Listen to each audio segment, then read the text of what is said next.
Corona মহামারীর কারণে এবছর মাধ্যমিক স্তরে বার্ষিক পরীক্ষা অনুষ্ঠিত হবে না বলে জানিয়েছেন শিক্ষামন্ত্রী ডাক্তার দীপু মনি। আজ এক অনলাইন সংবাদ সম্মেলনে শিক্ষামন্ত্রী স্বীকার করে নেন, টেলিভিশন এবং অনলাইন ক্লাসের মাধ্যমে শতভাগ শিক্ষার্থীর কাছে পৌঁছানো সম্ভব হয়নি। মাধ্যমিক পর্যায়ের শিক্ষার্থীদের মূল্যায়ন করতে বিশেষজ্ঞদের মতামত নিয়ে ৩০ কর্মদিবসের জন্য একটি পাঠ্যসূচি প্রণয়ন করেছে জাতীয় শিক্ষাক্রম ও পাঠ্যপুস্তক বোর্ড এনসিটিপি। সংক্ষিপ্ত এই পাঠ্যসূচির ভিত্তিতে প্রতি সপ্তাহে একটি করে অ্যাসাইনমেন্ট নিজ নিজ শিক্ষা প্রতিষ্ঠানে জমা দিতে হবে শিক্ষার্থীদের। তবে এই অ্যাসাইনমেন্ট পরবর্তী ক্লাসে উত্তীর্ণ হওয়ার ক্ষেত্রে কোনো প্রভাব ফেলবে না।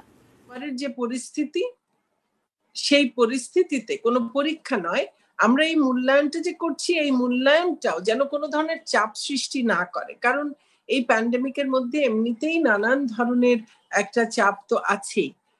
তো আমরা চাই না যে এই মূল্যায়ন দিয়ে আবার কোনো রকমের অতিরিক্ত চাপ হোক। কিন্তু এই মূল্যায়নগুলো শুধুমাত্র আমাদের বোঝার জন্যে,